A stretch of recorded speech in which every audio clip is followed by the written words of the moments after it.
అదే RTV app వార్తల్ని క్షణాల్లో చదివే అవకాశం ఉంటుంది. ఒక న్యూస్ పేపర్, ఒక టెలివిజన్ ఛానల్ మీ చేతుల్లో ఎప్పుడు ఉంటాయి. ఆంధ్రప్రదేశ్ రాష్ట్రానికి అమరావతితో పాటు పోలవరం ఇతర ప్రాజెక్టులకు సంబంధించి కేంద్రం గుడ్ న్యూస్ చెప్పింది. కేంద్ర బడ్జెట్లో నిధులు కేటాయింపు చేస్తూ నిర్మలా సీతారామన్ కొద్దిసేపు ప్రకటన చేస్తారు. దీనిపైన మనతో మాట్లాడడానికి మాజీ మంత్రి సోమిరెడ్డి చంద్రమోహన్ రెడ్డి ఉన్నారు. సార్తో మాట్లాడదాం. సార్, అంటే అమరావతికి 15,000 కోట్లు రిలీజ్ చేశారు.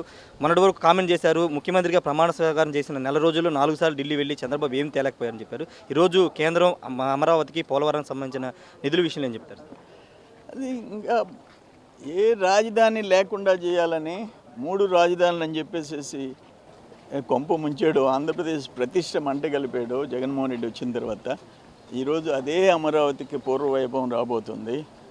బాబు గారు అనుకున్నట్టు సిద్ధం చేశారు.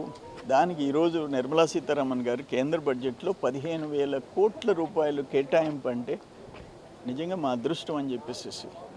ఈరోజు హైదరాబాద్ డెవలప్ అయితే అనేక మంది ముఖ్యమంత్రులు చేసినా బాబు గారు ఆయన ముద్రేసుకున్నాడు. ఐటీ కంపెనీలు వచ్చేదానికి అదొక హైటెక్ సిటీగా మార్చేదానికి. అటువంటి అమరావతికి ఆయన రూపకల్పన చేశాడు. ఈరోజు దాన్ని మట్టిలో గెలిపేశాడు. 15,000 కోట్లు బడ్జెట్లో కేటాయించడం ఇంకా దాని రూపురేఖలు మారిపోతాయి. నెంబర్ 2, పోలవరం ఆయన ఈ ప్రభుత్వాన్ని డ్యామేజ్ చేసేదానికి పోయినాడు. బాబు గారు 2 సార్లు పోయి డ్యామ్ కోసం నిధులు తెచ్చేదానికి పోయినాడు. ఆయన డ్యామ్ తెచ్చాడు. పోలవరం పూర్తిగా కేంద్ర ప్రభుత్వం చేపట్టేదానికి యాక్సెప్ట్ చేశారు. సో ఈయన డ్యామేజ్ చేసేయడానికి పోయినాడు, కానీ ఆయన డ్యామ్ తెచ్చుకున్నాడు.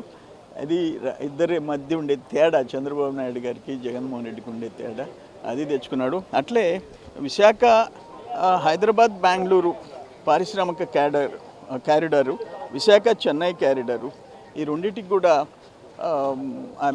నిధులు ఇచ్చేదానికి కేంద్ర ప్రభుత్వం ఈరోజు బడ్జెట్లో అనౌన్స్ చేయటం నిజంగా చాలా సంతోషంగా ఉందని నేను తెలియజేస్తాను. మేమందరం రుణపడి ఉన్నాం.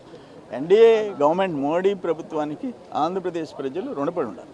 రాయలసీమకు కూడా ప్రత్యేక ప్యాకేజీ, ప్రకాశం జిల్లా, ఉత్తరాంధ్ర కూడా ప్యాకేజీ ఖచ్చితంగా కల్పిస్తామని చెప్పారు. సార్, దాన్ని ఎలా చూస్తారు? వెనుకబడిన రాయలసీమ, వెనుకబడిన జిల్లాలకి లాస్ట్ టైం అనౌన్స్ చేసినవన్నీ ఆయన యూటిలైజ్ చేసుకోలే.